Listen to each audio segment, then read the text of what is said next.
We are at the International Maritime Organization headquarters for a press conference of the UN, a working group of experts on people of African descent. The group is set to share preliminary findings and recommendations on racism, discrimination, and related intolerance faced by people of African descent in the UK.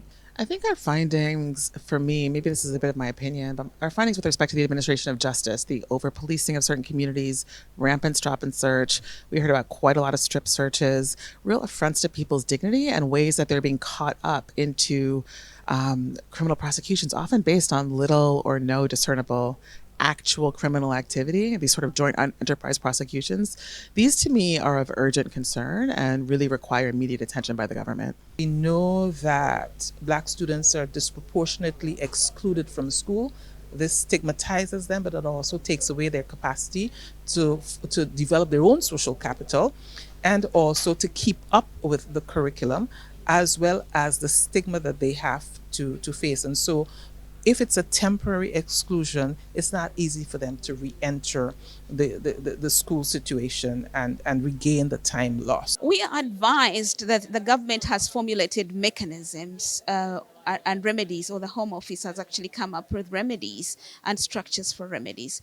But they are still lying at a level above their victims. Some people were deported back to those countries, so the government should take responsibility to ensure that mechanisms of redress are more available to them. We've heard that the forms are 42 pages long.